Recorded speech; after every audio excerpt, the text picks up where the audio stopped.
Too Fast, Too Furious hit theaters in 2003 and instantly became the guilty pleasure of every car enthusiast alive. Behind those neon lights, roaring engines, and Miami heat lies a treasure chest of secrets that most fans never even suspected.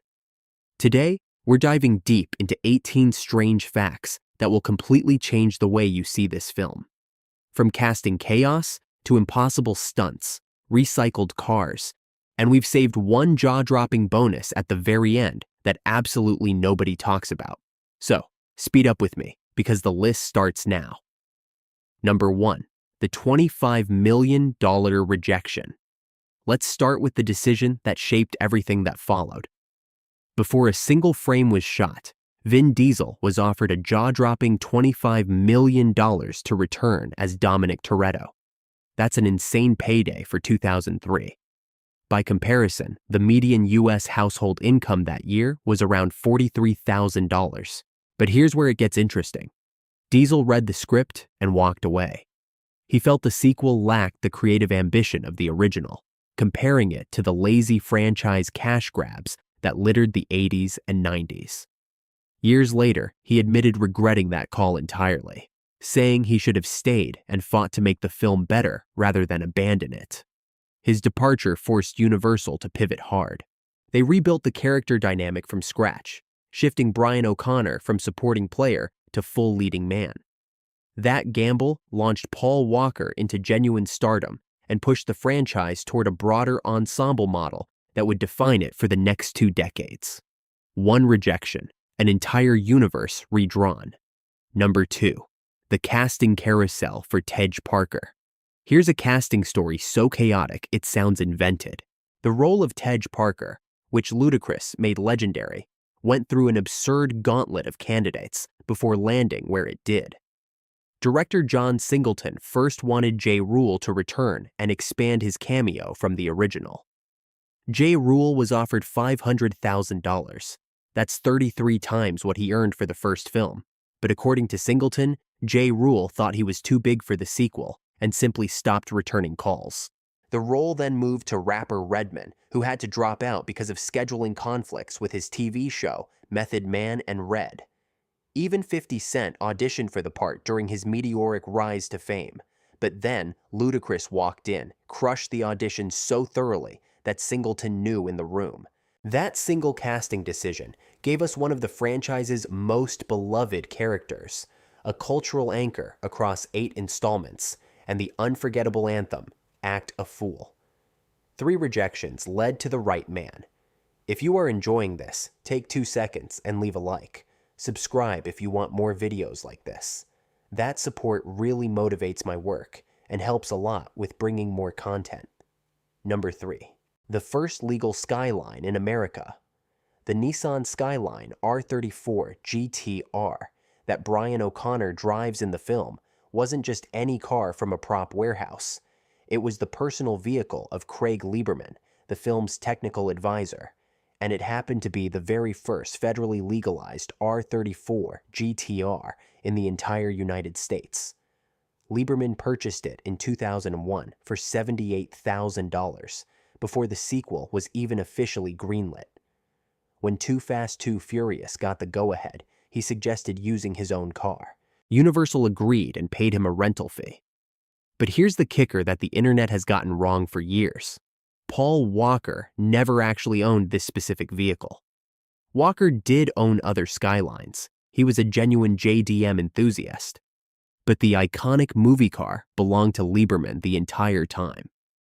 The production needed additional Skylines for stunts, so they imported 4 genuine GTRs on a cargo plane direct from Japan. 4 cars, flown in, for one film. That's the kind of commitment to authenticity you don't see anymore. Number 4, the Dodge neon disaster that almost happened. Now hold on, because this one will genuinely disturb you. Universal Studio executives almost replaced the Skyline entirely with a Dodge Neon SRT4. Yes, a Dodge Neon. The domestic option was cheaper, easier to source, and fit neatly into the studio's cost structure. But Craig Lieberman, who understood car culture at a molecular level, knew that decision would be catastrophic. The Skyline's appeal wasn't just its performance, it was the forbidden fruit factor. R34s were federally illegal for standard import at the time, which made them aspirational and exotic to American audiences. A neon, however capable, carried zero mystique. Lieberman fought relentlessly to convince the studio that the Skyline was irreplaceable, and eventually they listened. Can you imagine Brian O'Connor rolling up to a street race in a neon? The car community would have torched the film's credibility on arrival. One advisor's conviction saved the movie's soul. Number 5. The actress who couldn't drive. Devon Aoki, who played the fan favorite Suki, had a fairly significant problem when she was cast. She didn't have a driver's license. Not just a suspended license. Zero driving experience whatsoever. The production had to arrange lessons for her during filming so she could manage her bright pink Honda S2000 in certain scenes. But this wasn't an isolated incident. The franchise had already done this with Michelle Rodriguez and Jordana Brewster in the original. Both were also unlicensed when cast. It seems like a deliberate pattern. Cast the right personality first, teach driving later. Aoki's Suki became so culturally resonant that the pink S2000 appeared in multiple music videos after the film's release, including Ludacris's Act a Fool, Pink's Stupid Girls, and even Lindsay Lohan's First. A character who almost couldn't start the car became a pop culture icon. Not bad for someone who needed driving lessons to get through production. Number 6. Roman Pearce was built from scratch. Tyrese Gibson's casting as Roman Pearce didn't happen by accident. It happened because of an existing relationship between him and John Singleton. The two had previously collaborated on Baby Boy, which served as Tyrese's feature film acting debut. Singleton trusted his comedic instincts completely and believed their chemistry would translate into the kind of action comedy dynamic Paul Walker's Brian needed as a scene partner. But here's what most people don't realize. Roman Pearce didn't exist in the early scripts at all. The character was created specifically after Vin Diesel declined to return. Universal actually commissioned 2 entirely different scripts simultaneously. One that kept Dominic Toretto, one that replaced him. When Diesel walked, they went with the second script and essentially invented Roman from the ground up. Early drafts included a backstory in which Brian was directly responsible for Roman's arrest years prior, making their tension far more personal. That detail was trimmed, but the underlying conflict between them remained the film's emotional backbone throughout. Number 7. The torture scene based on real military intel. Remember that deeply disturbing scene where Carter Verone tortures a corrupt detective using a rat, a metal bucket, and a blowtorch? The writers didn't invent that. The technique was described to them by an actual Green Beret. When a frenzied rat is trapped beneath a heated container with no escape route, it will claw through anything in its path, including human flesh. The scene was so intense that Singleton nearly cut it entirely. He initially struggled to see its purpose in what was otherwise a fairly light-toned summer film, but after reconsidering, he realized it was essential. It transformed Verone from a stylish antagonist into a genuinely terrifying one. The American Humane Association closely monitored all rat sequences. The rat was trained to stand on its hind legs and claw at a designated spot, while a plexiglass-covered hole let the camera capture the visual safely. The result was one of the most memorable villain scenes the franchise has ever produced. Number 8. 2 blockbusters, 1 park. Here's a piece of behind-the-scenes chaos that sounds like something from a fever dream. While Too Fast, Too Furious was filming on one side of Bill Baggs' Cape Florida State Park, Michael Bay was simultaneously shooting Bad Boys The Cine on the other side of the exact same park. 2 massive action films, both set in Miami, both in production at the same time, competing for the same locations and the same light. The production crews had to coordinate carefully to avoid their operations overlapping. Picture stunt coordinators from 2 different action franchises working back-to-back in adjacent sections of a Florida state park. Both films released in the summer of 2003, Both featured Miami so prominently that the city became almost a co-star. It's a remarkable testament to Miami's cinematic pull that it could sustain two major Hollywood productions simultaneously without either one feeling redundant. Before we keep going, subscribe if you haven't yet. Drop a comment telling me which movie or show you want me to cover next with strange behind-the-scenes facts. I read every single one. Number 9. The love scene Eva Mendes personally cut. Eva Mendes played undercover agent Monica Fuentes with a slow burn energy that suggested a great deal happening beneath the surface. But audiences almost saw a lot more. There was originally a steamy love scene between Monica and Paul Walker's Brian O'Connor scripted into the film. Mendes personally requested it be removed, and her reasoning was genuinely thoughtful. She felt that Monica was already deeply entangled with Verone, both emotionally and physically, and that jumping into bed with Brian after the limited time they'd actually spent together felt false to the character. She also acknowledged that young girls, including her own nieces, would be watching the film. Singleton agreed without hesitation, and the scene was cut. It's a rare case of an actress advocating for restraint rather than expanded screen time, and it made Monica a more compelling figure for its absence. Sometimes what you don't show matters more than what you do. Number 10. The recycled cars nobody noticed. The Toyota Supra that Slapjack drives in the opening race has a secret that most fans never clocked. It was the exact same car Paul Walker drove in the original Fast and the Furious. After the first film wrapped, the production kept the vehicle, modified it to fit a new character's style, and quietly reused it. Similarly, Orange Julius's RX-7 was originally one of the cars that doubled as Dominic Toretto's red RX-7 in the first film. The production essentially recycled hero cars from movie to movie, creating an unintentional continuity that most viewers missed entirely. For dedicated fans, tracking these recycled vehicles has become a rewarding Easter egg hunt across both films. There's another layer to the opening race as well. The cars Brian races against at the start reportedly represent the winners of major races from the first film, appearing in reverse order. The franchise was talking to itself long before anyone built a mythology around it. Number 11.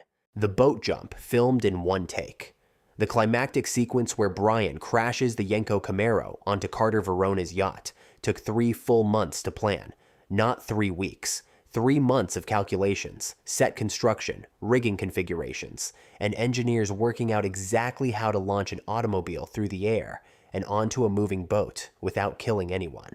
The production team commissioned computer-generated animations just to ensure every crew member on set understood the precise physics of what was about to happen. They built a custom ramp at a specific calculated angle and rigged a pulley system to give the Camaro its launch velocity.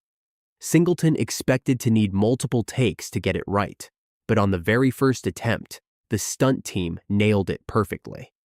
The additional takes were canceled on the spot. The car used for the jump was stripped down to a bare shell and filled with expanding foam to help it float briefly on water impact. 3 months of planning, 1 perfect take. That's filmmaking. Number 12. Sylvester Stallone's secret mansion. The lavish estate used as Carter Verone's villain lair belonged to none other than Sylvester Stallone. Located in Coral Gables at 132nd Road, the 14-acre property overlooking Biscayne Bay provided the perfect visual language for a man of Verone's ruthless wealth.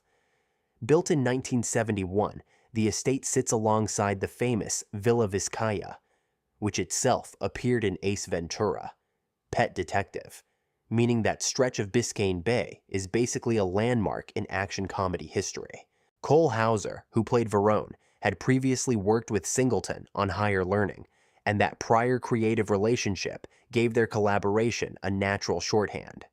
Critics noted that Hauser delivered perhaps the most legitimately menacing villain performance in the entire Furious franchise, a genuinely dark presence cutting through the film's neon-soaked energy. Filming in Stallone's own home added a layer of action movie royalty that nobody ever mentions. Number 13. The Boys in the Hood, director's unlikely vision. John Singleton, the legendary director of Boys and the Hood, seemed like an unconventional pick for a street racing sequel, but his connection to the material ran deeper than anyone expected. Growing up in South Central Los Angeles, Singleton witnessed street racing constantly. It was ambient to his childhood in a way that made the world of the first film feel personally familiar. When he finally saw The Fast and the Furious, he admitted feeling genuinely jealous that he hadn't thought of it first. That passion shaped every creative decision he made on the sequel. Singleton deliberately shifted the musical identity of the film away from the techno-heavy soundtrack of the original, replacing it with Southern hip-hop, a genre exploding in cultural momentum at the time. He wanted the film to feel, in his words, funkier and more multi-ethnic. This was also his first PG-13 film, which presented a unique challenge: maintain authenticity and edge while remaining accessible to younger audiences. That tension informed everything from dialogue choices to how violence was framed. Quick reminder to subscribe if you are enjoying these revelations.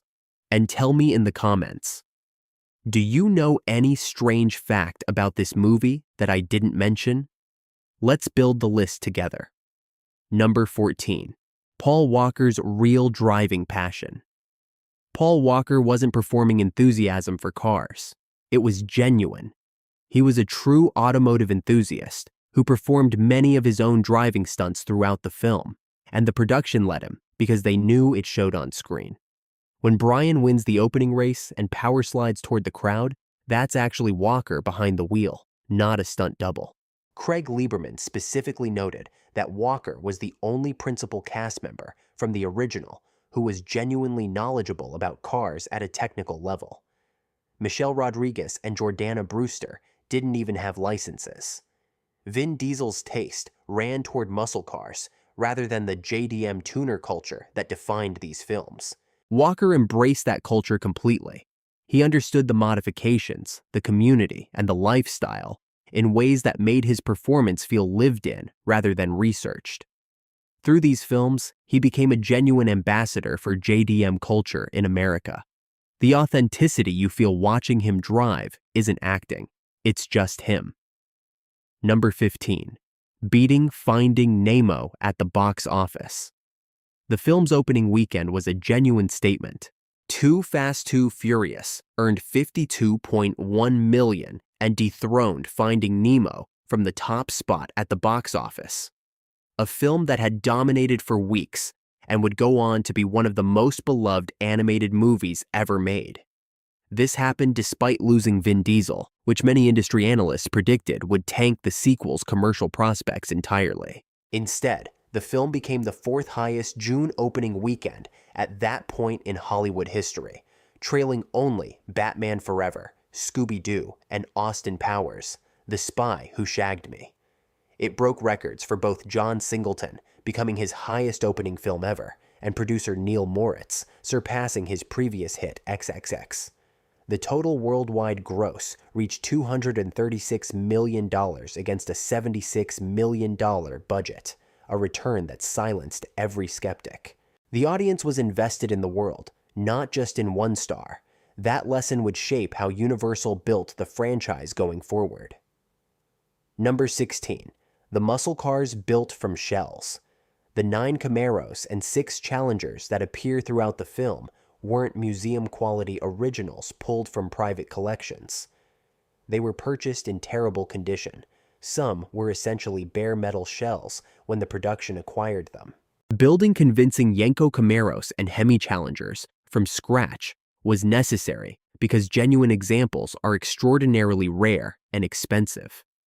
Destroying actual vintage muscle cars for stunt sequences would be automotive sacrilege of the highest order. One of the stunt Camaros was retained by the parts supplier after production wrapped and later fully restored. It still has the original camera wiring harnesses and mounting brackets from the boat jump sequence intact.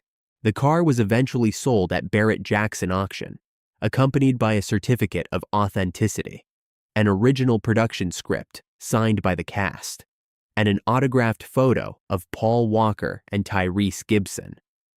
What began as a destroyed shell became a piece of cinematic history, preserved forever.